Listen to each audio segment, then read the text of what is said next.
Welcome to a new wave of entrepreneurship. I'm Scott Sturt, founder and CEO of Venture for Canada and your host. The focus of this podcast is to hear from changemakers and young Canadian entrepreneurs to learn how they develop their entrepreneurial mindset and skills.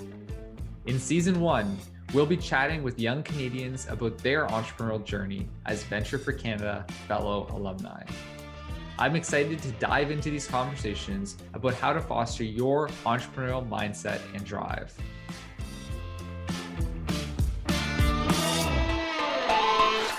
I'm super excited to share that Chris Grouchy is the guest on a new wave of entrepreneurship today. We're super grateful to have him on the show. Chris is the co-founder and president of Convictional, which helps fast-growing suppliers of physical products sell to all of their business customers, all powered and informed by their multi-channel B2B commerce platform. Convictional is a graduate of the highly selective Y Combinator program and has raised several $1 million in venture capital funding. Chris began his career working in sales at Shopify and is a graduate of the Bachelor of Commerce program at the Smith School of Business at Queen's University. He is also a 2016 Venture for Canada Fellow and was a recipient of the TD Scholarship for Community Leadership, which is valued at over $70,000 and is one of the most prestigious scholarship programs in the country. Chris, welcome to the show. Thanks for having me, Scott. It's an honor and a pleasure to be here. So starting chronologically, right after you graduated, right out of Queen's, you worked in sales at Shopify. What were some of your key learnings from the experience? In particular, what did the experience teach you about sales? That's an awesome place to start. I think even the story of how I landed at Shopify revealed a lot of lessons and cemented learnings that have enabled me to be an effective seller in the world of technology. I actually got hired at Shopify by sending a cold email and sort of soliciting people in my network because I really wanted to work there and saw that they were building an enterprise team within Shopify. And this was just after they went public. At Shopify, I learned to measure leading indicators and not raw inputs as it relates to sales. My experience at Shopify revealed to me that you can measure dials and emails sent, but those create the wrong incentives for your salespeople. And so if you're doing that, if you're sales management and you put forward an activity metric, which is strictly raw inputs, number of dials per day as an example, you're basically optimizing for the rep to fulfill that behavior, but not the behavior of generating revenue. And so I learned there that you actually want to measure more accurate leading indicators of the appropriate incentive. And in Shopify's case, that was revenue. And so I've actually changed my own, metric to be focused on the number of meetings booked per week. So by focusing on meetings booked per week, I eventually got to a point where I could predict whether I was going to exceed my quota that month. It took me a little bit to get to that point as you realize this, but I consistently found that if I came into work on Monday morning and I had 5 to 10 meetings, net new meetings in my calendar per week. This excludes things like demos or late stage price or contract negotiation meetings. So 5 to 10 initial prospecting appointments in my calendar that week, I knew that I was just going to have an overflowing pipeline. And so in order to get those meetings, you can be very creative. Towards the end of my tenure at Shopify, I could send 5 to 10 emails and get meetings one for one due to a high degree of personalization and anticipating the incentives of the stakeholders that I was reaching out to. And so I think as a salesperson, there is a place for smiling and dialing, but I think as the buyer in the world of software as a service gets particularly smarter as a result of more information being available, you need to take a different approach than that. And so I would say that was the key learning at Shopify, which is measuring leading indicators and not raw inputs. Super interesting, and it relates a lot to my own experience, in essence, selling through Venture for Canada, which is raising money in a charitable sector. When I first started doing Venture for Canada, it was a little bit of a pray and spray, trying to reach out and contact as many people at once. And then over time, it evolved into, okay, what are the highest value potential leads, and focusing on actually way fewer number, but that the ones that we're actually kind of focusing our energy on can deliver a lot of value and are highly probable. So yeah, anyway, your advice is, it definitely hits home, and I think that there's a lot of people who unfortunately put more emphasis on the input than actually what the output is. So it's very kind of I think strategic advice on the topic of cold emails. And I agree, so many cold emails are so bad, especially on LinkedIn. The amount of people who just say, I want to join your professional, your professional network, or you have an interesting profile, yada yada yada.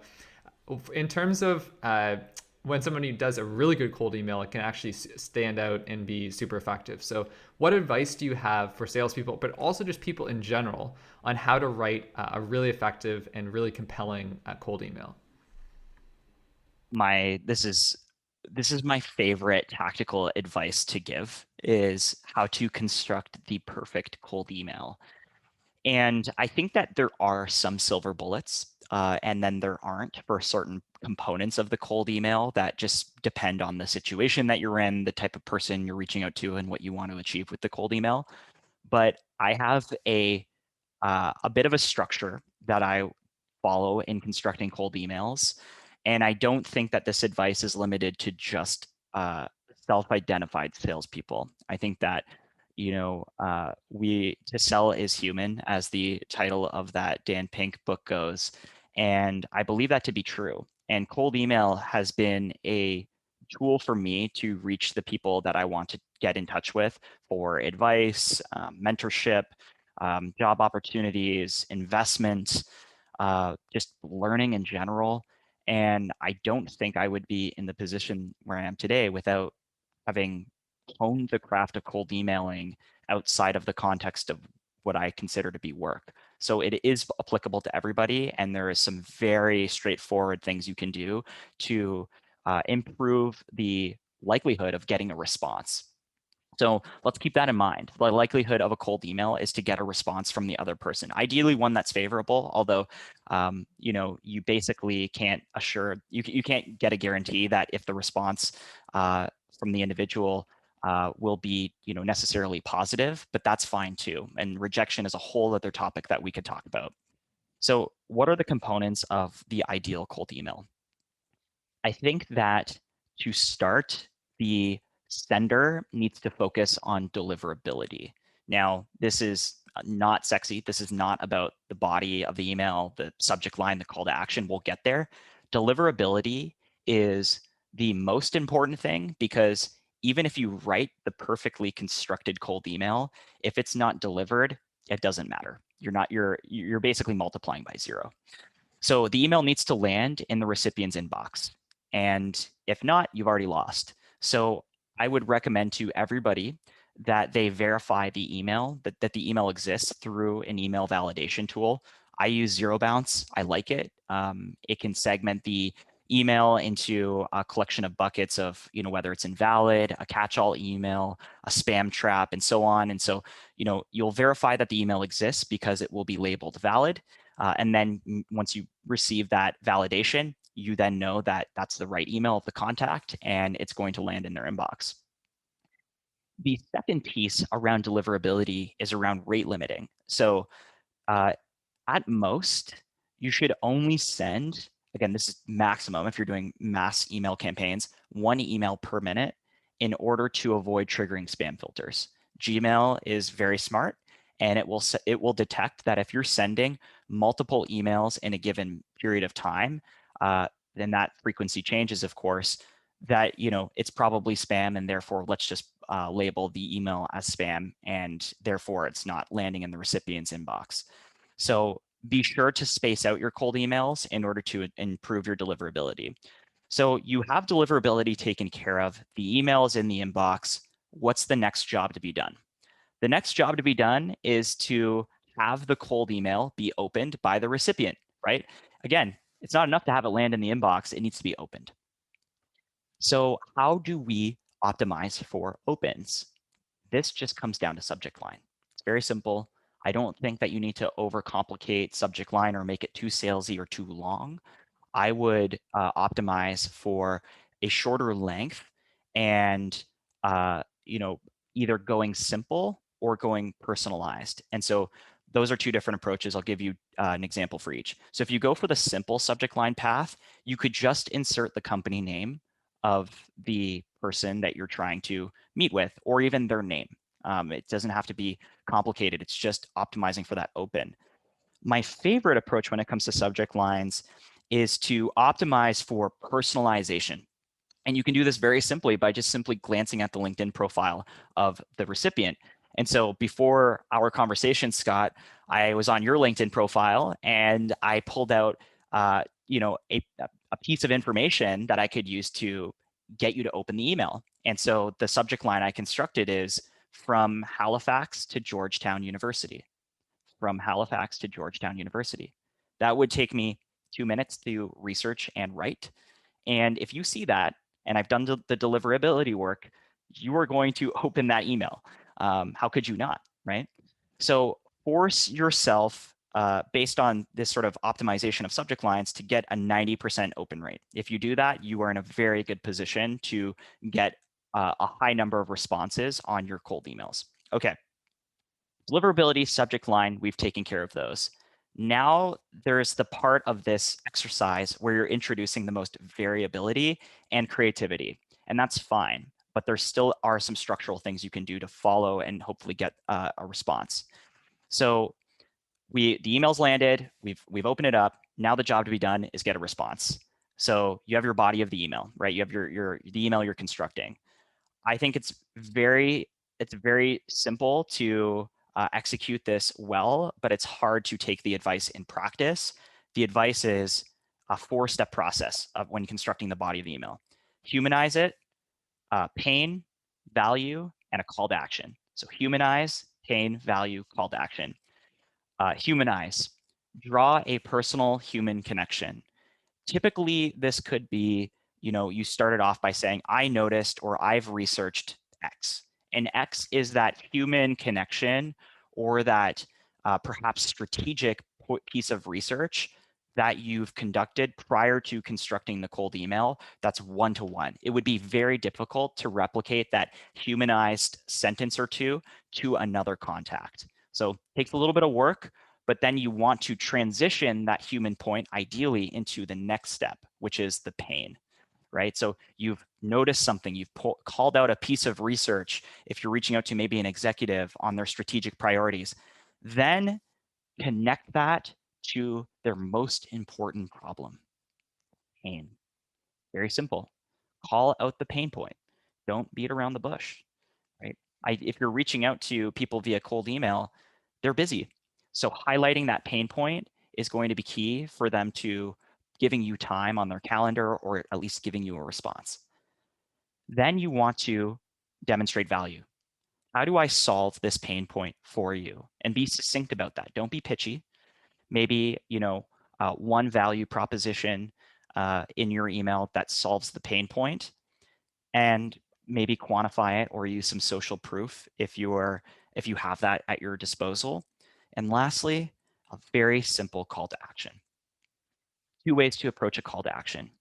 You can ask an open-ended question to start an email response if you don't necessarily think that asking for someone's time is going to lead to the best conversion rate, which is actually very often to be the case. Just asking an open question can then lead you to getting time on their calendar. Or if you are going to ask for time, make sure that you provide a very specific time in the time zone of the recipient. Okay, very specific time in the time zone of the recipient. So you've constructed the body of your email, humanize, pain, value, CTA, and then there are some other tactics that we could talk about, like don't have images, don't use hyperlinks, avoid coming across as salesy, write like you talk, and make a specific ask. And I think that, this is the exercise that I would advise anyone, not just salespeople, to participate in, to hone in order to construct the perfect cold email. And if you follow these steps, you are maximizing the likelihood of getting a response and potentially changing your life. And that's what happened for me. And I would encourage everybody to send more cold emails. One clarification point, and I agree on the providing the time option to people, and in particular provided in their local time zone. Do you believe in providing multiple time options? So to say, particularly if someone's busy, to say, here's like 5 different time blocks, or does it make sense just to propose one specific time?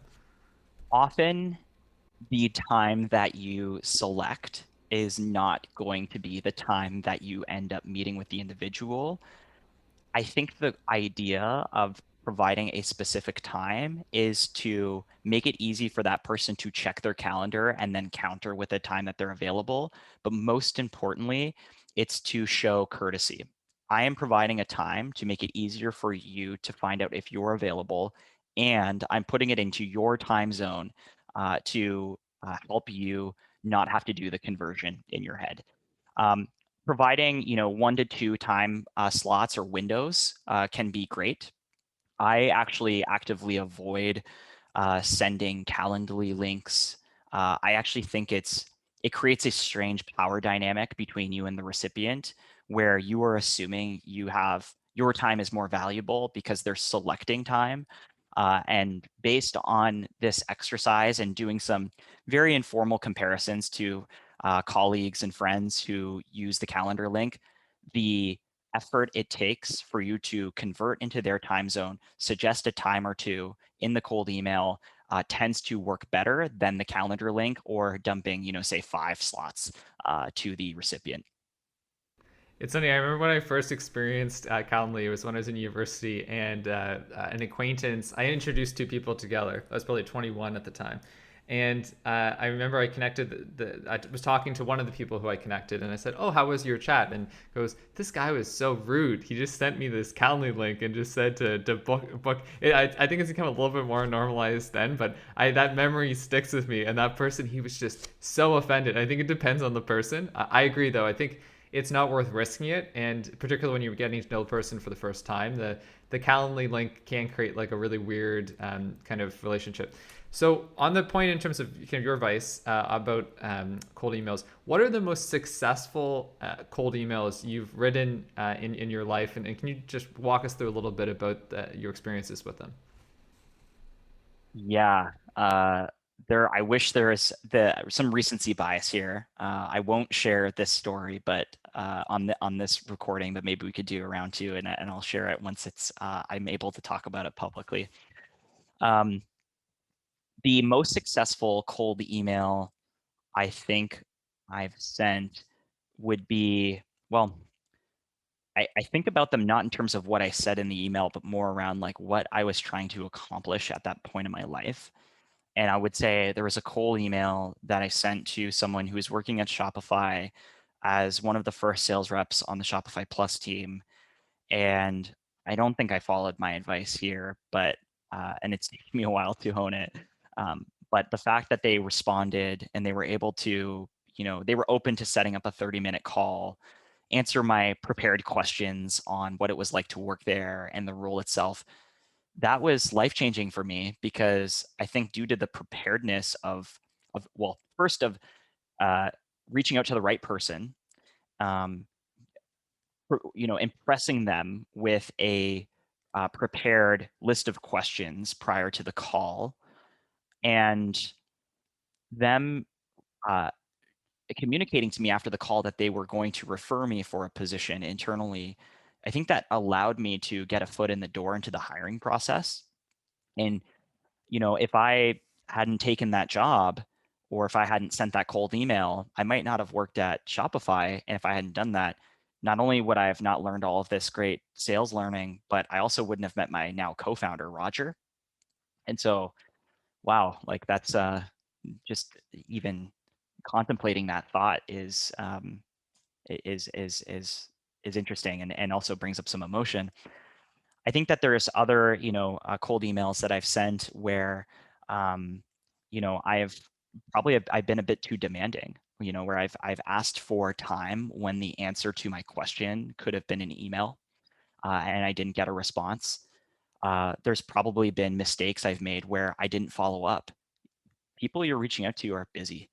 Doesn't matter if they're a C-level executive of a Fortune 500 or an individual contributor at a startup. Like, people have things going on, and so if you need to follow up, follow up. Most people don't. Most people give up after the first email, and so you've already worked up the courage to solicit this person from cold.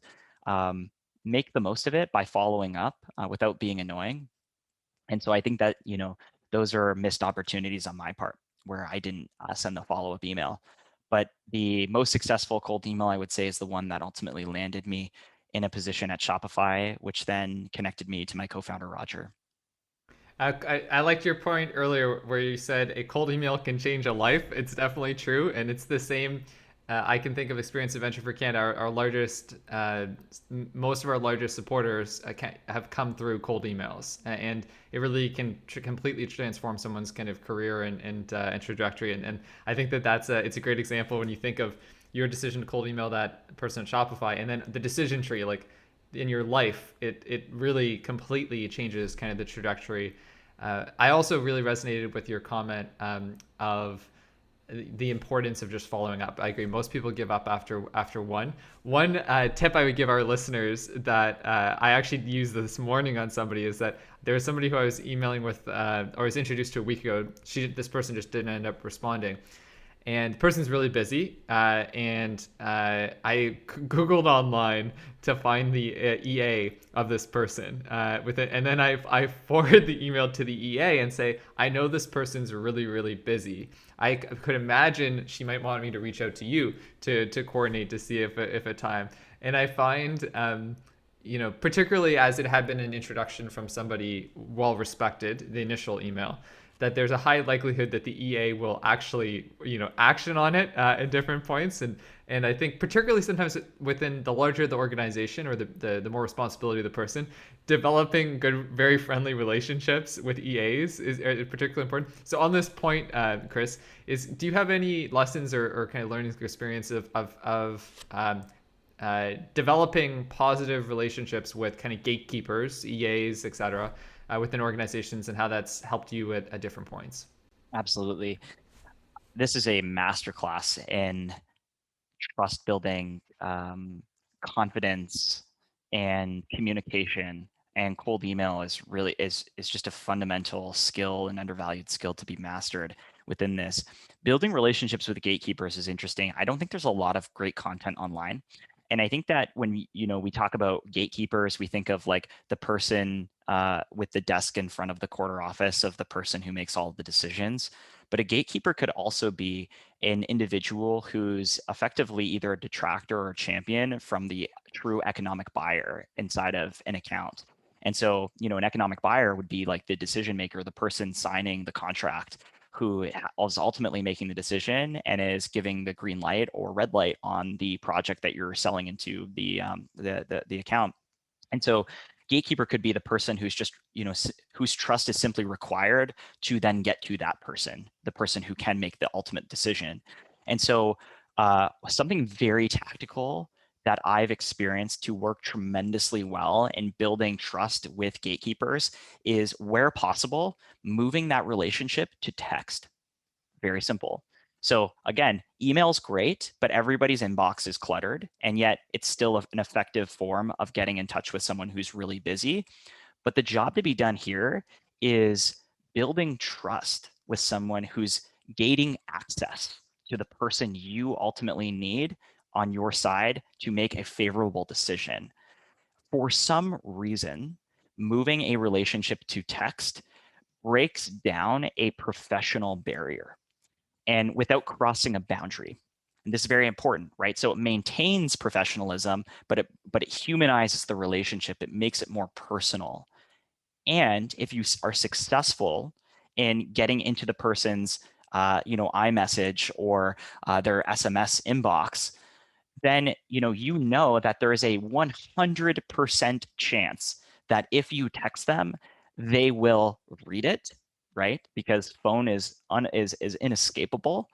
Uh, and because of that, you are increasing the likelihood of you getting a response. So where possible in all relationships, move them to text. And if you do that, you are you're breaking through the clutter, you're breaking through the noise, and you're entering into now a personal relationship with that person without violating a professional boundary.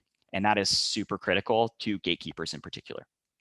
Yeah, that's a fantastic piece of advice. There's one guy who I've gotten to know over the last couple of years, lives in Alberta, who's like a sales expert. Like he's like a top LinkedIn sales experts in North America, and he probably keeps in touch with me around once a quarter and has consistently for like 2 years. But the way he communicates with me almost exclusively is via text message, and it's one of the few people. And now I'm kind of being like, oh, I've been mind jujitsu'd by this guy. He's a super nice guy, but I definitely think it's probably intentional his texting.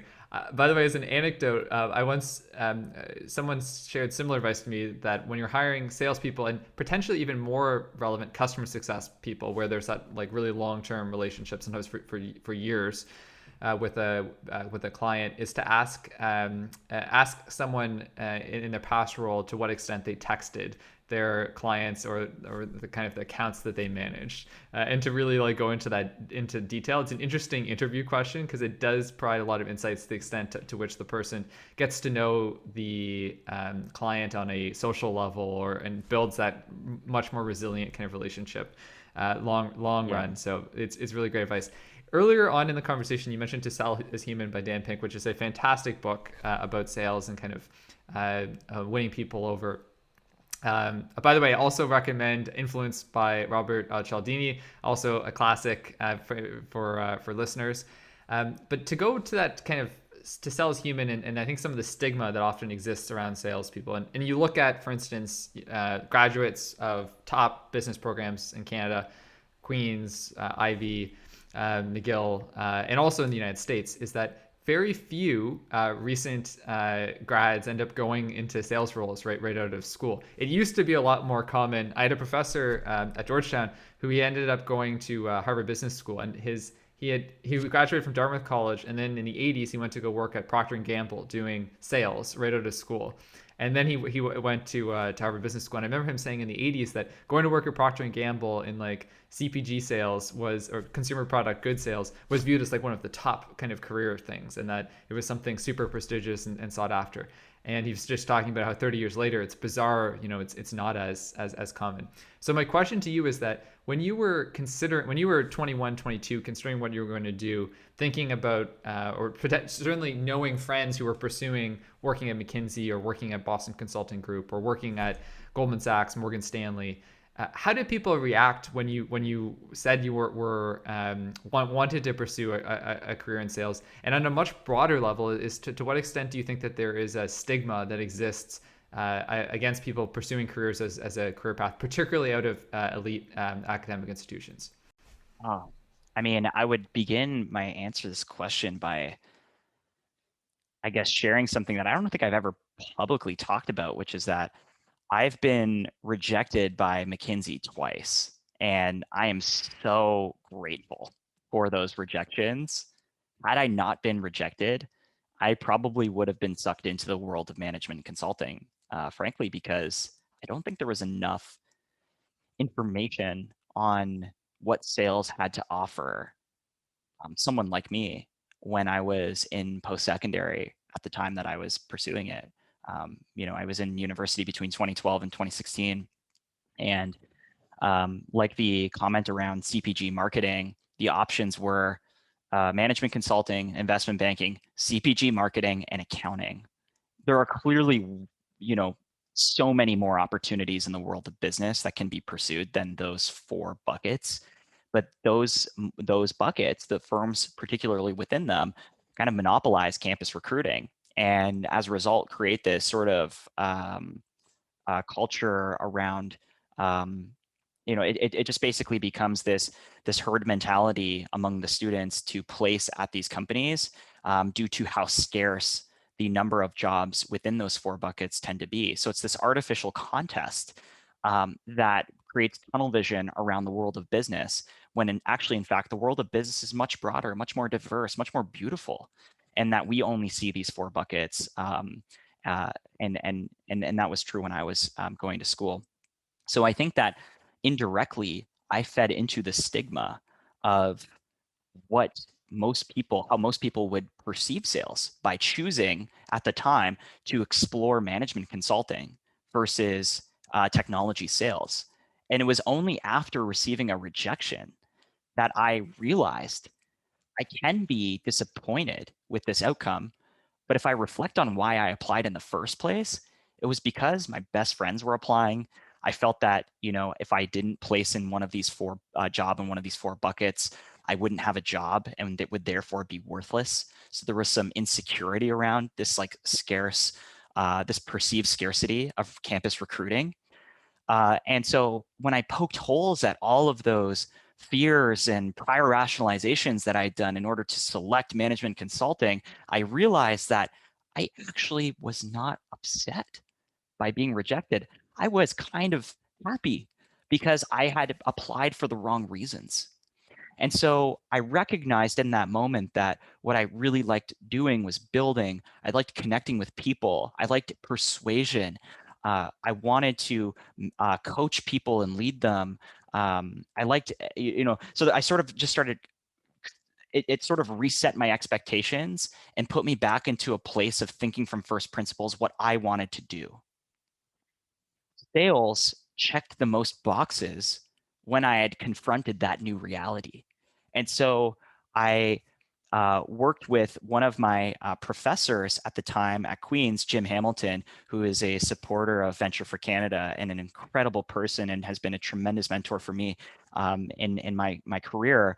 I basically, through him, was able to get connected to someone who worked at Cisco Systems, large enterprise software and hardware company based in the Bay Area, but has a huge market cap. And I was, through that connection, able to get a summer opportunity at Cisco. They are not a startup, but in working at Cisco, I saw just how much opportunity still existed in the world of enterprise software to create more efficiencies around how people work. And I was just captivated by that and thought, oh, I could start a company to solve some of these problems at some point, but I'm going to focus on learning sales in order to be more successful when I'm ready to make the leap into entrepreneurship. And so by throwing myself into a sales role as a result of sort of these prerequisite conditions that I actually wanted from a career, I was able to see that, oh, we have it all wrong. Sales is not about, convincing people to buy. It's about educating them. It's about connecting to their ideas, and it's about creating economic upside for the other, not just the company you work for. And through all of these realizations and actually doing the role, I kind of fell in love with it, the art and science of sales, and decided this is the thing I'm going to master. And as a result of mastering it, I'm going to be a much more effective enterprise software entrepreneur when I make the leap. And so I feel like my whole promotion of sales and that kind of diatribe I just went on is really about kind of exploring the idea of sales is still incredibly undervalued. The payoff of learning sales, you can't predict what it will be. I couldn't have predicted what it would be when I cold emailed that person to join Shopify. And yet there is still some stigma associated with it. It's hard work, but if you participate in it and dedicate yourself to the art and science of mastering it, then it's all upside. And I just hope that people in the world of business, outside of the world of business, young professionals, teenagers, adults, parents, that we all just simply come together around the idea that it is possible to use sales as a way to create value for the other. And in the process, maybe we can capture a very small percentage of the upside, maybe. But we have no expectation of that. And that if we just create value for the other, good things will happen. That's my rant on sales. It's there are so many different things that resonate from my personal life experiences. From the first, your experience at Queen's, which I think mirrored a lot of my experience at Georgetown. For background of listeners, I went to work at Goldman Sachs after graduation. I interned at Goldman Sachs this summer between third and fourth year, and I studied international politics in a school of foreign service. I had interned at only not-for-profits. I literally had no financial knowledge, and then I went to go work at Goldman Sachs in New York, and I remember when I told my friends first that summer that I was going to Goldman Sachs, people were like shocked. Like they were like, what it, but it's because you get sucked into this peer pressure and you feel I felt like I was a failure if I was not doing that, right? That I, all the work that I had done to date was for nothing, and that I was kind of had wasted my time at university. So I kind of got sucked into that. So not to say, there's working at Goldman Sachs is a great fit for many people, but if it's not something what you want to do in your life, it can be very depressing, and it can kind of be soul crushing. And that was partly what motivated me to create Venture for Canada is how do we put on as a career path, working in sales or working in emerging companies or startups as a genuine choice for people, as one of the main things that they can do out of school. So your experience definitely really resonated, Chris, and really interesting kind of comments. With regards to also just sales skills in general, I agree. I think it's something that we need to teach younger. And it's interesting to think about even designing educational institutions earlier on. Like, I think it would be fascinating. Imagine if starting in like grade 7 or something, there was like a persuasion class, right? Or an advocacy. And I'll just share my own experience is that I was really active in competitive debate from grade 7 to 12. To the extent I was on the national debating team, went to 12 different debating tournaments a year. It was by far my number one activity. And if there was one thing from that era that I am grateful that I did, was to spend all that time doing debating. Although if there is one con I would say on debating is just about winning over the judges, right? So you're debating and you get the judge, you win the judges over. In life, you actually have to win over the people who you're debating against, right? So the one it's not necessarily the most it's not perfect as a skill for teaching kind of persuasion, and it can actually teach you to be a little perhaps more confrontational sometimes. The concept of how we can teach people at a younger age to view persuasion as perhaps one of if not the most important skills or competencies you could ever develop in life is crucial. So really interesting kind of insights. Shifting gears a little bit to your experiences at Y Combinator. So for our listeners, I imagine if you listen to this podcast, you probably heard of Y Combinator, but it is the most prestigious startup incubator accelerator program in the world, and has graduated companies like Airbnb, Dropbox, DoorDash, incredibly, basically as hard are probably harder to get into than Harvard, and at many elite academic institutions around the world.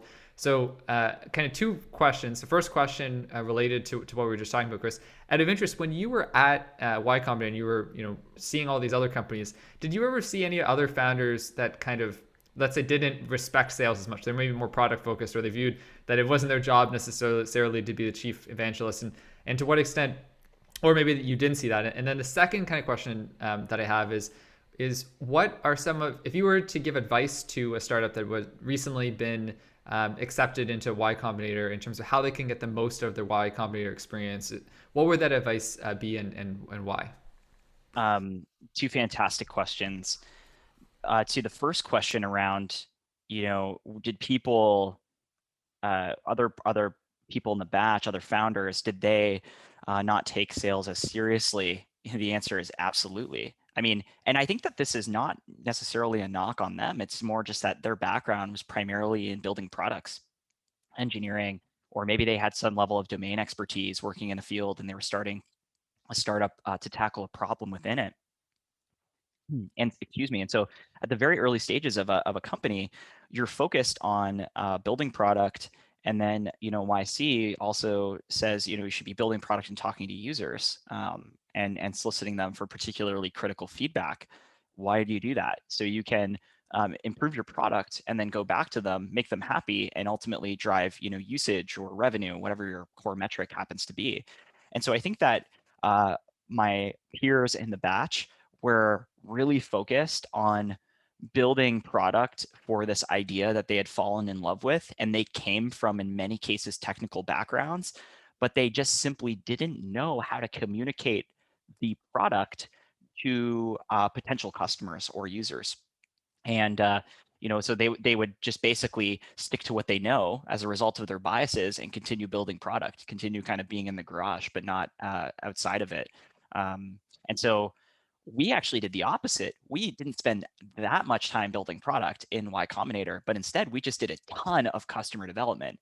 And so every single, kind of bi-weekly meeting that we had with our group partners at Y Combinator, where effectively you're sitting in a circle with some other founders in your group and you're sharing your biggest problem and progress since the last time you met, we'd always had new learnings around the product and the market as a result of soliciting customers and talking to them. And that was incredibly fruitful.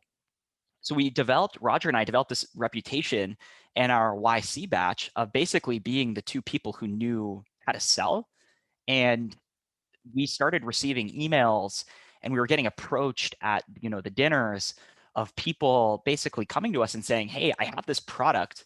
I might be a Stanford engineer, or I have some domain expertise and I'm building this thing and I have no idea how to monetize it. I don't know how to talk to customers. What's a discovery call? And we would basically just answer their questions, sit down with a big group of people at the dinners. And that started happening more frequently. That group partners in our YC batch would basically sit us down with different teams at dinners to give them advice on sales. And so that actually was towards the back half of the batch, through those conversations and just the amount of value we were providing on go-to-market and sales to other founders in our batch, we were able to get investor introductions from those founders, because investors love to ask, who else should I talk to? Who else should I be meeting, right? Use the founders you're investing in for deal flow. And they would say, you should talk to these guys at Convictional. I don't know what they do. It's pretty hard to explain, but like they seem to know how to sell. And so we just received a lot of introductions through just other founders we'd helped in that respect. So sales was definitely, I think, undervalued among YC founders, and I think to this day ends up being one of the limitations to the growth of early stage startups, particularly in B2B. Second question is, how can founders maximize the likelihood of getting in? And I would say there's some great advice that exists on the internet that I won't repeat here, but it's very easy to find. I would say, similar to cold emailing, where you have different kind of like stage gates that you need to pass in order to get the response at the end of the day. The first stage gate is basically the application. If your application doesn't hit home, you're not going to get the interview, right?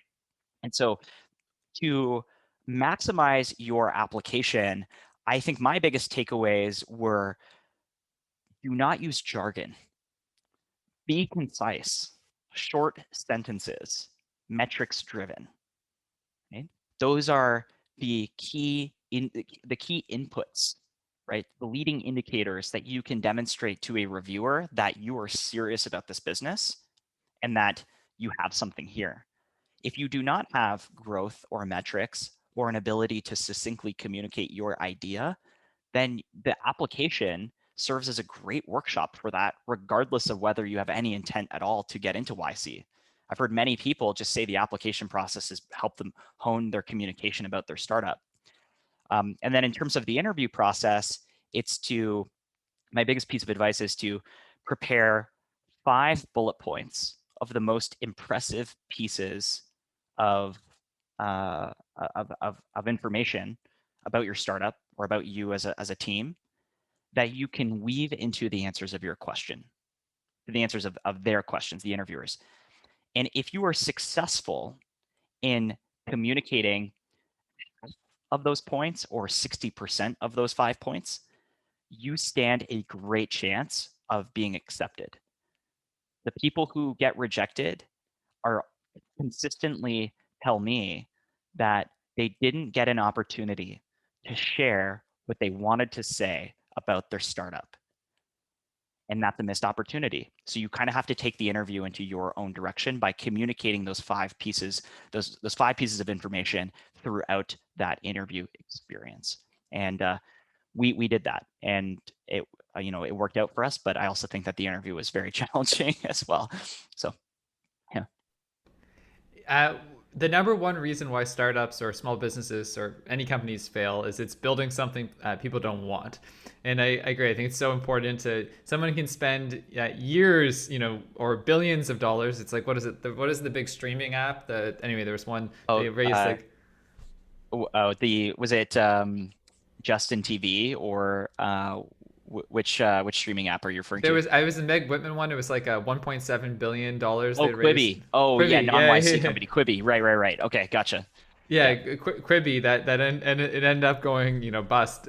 Ultimately, someone can spend a ton of money on building an amazing product, but it's better to go out and actually get that feedback from the very beginning as early as possible. And I think that's super smart advice you said in terms of going out and actually talking to customers, particularly when you're in an intensive program like YC, and really great advice too as well, kind of going through that interview process. So fascinating insights. It's been a really interesting conversation today, Chris. We met almost 5 years ago. And by the way, I was reflecting on earlier is I think that our first interactions were actually through a cold email potentially, where you were asking about a Venture for Canada related, it was like a question about like eligibility, I believe, 5 or 6 years ago. So one of the things I bring that up is because I think that since I first met you 5 years ago, you have consistently demonstrated to be one of the most intentional, focused, strategic.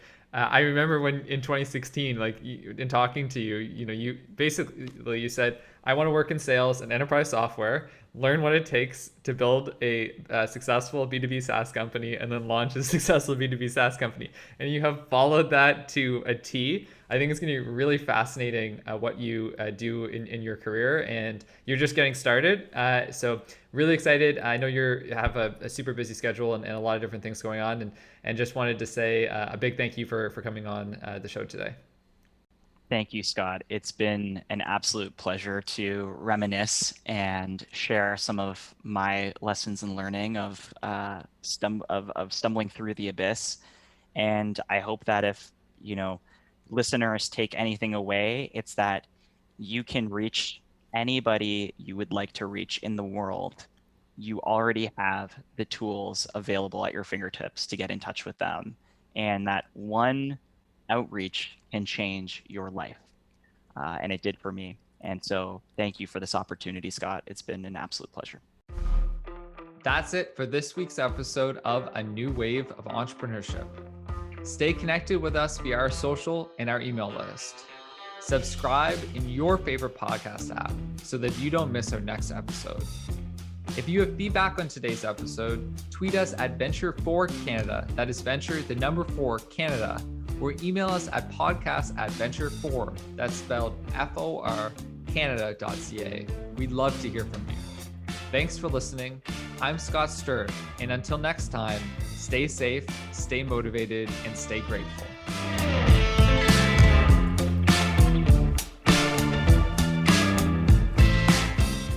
A New Wave of Entrepreneurship is produced by Juanita Lee Garcia and Latifa Farah. Editing and mixing also done by Latifa Farah. Erica Ormiston is our editorial assistant. Mark Wallach and Premium Beat own the copyright and publishing rights related to the song used in this podcast. The comments and opinions, recommendations, or suggestions expressed on the podcast by the guests are not liable to Venture for Canada and belong solely to each individual. Any information provided, stated by our guests and our host is independent of Venture for Canada. A New Wave of Entrepreneurship is a Venture for Canada brand, and all content is owned by Venture for Canada. If you'd like to use our content, please reach out to us at podcast@venture4, that's spelled FOR, Canada.ca.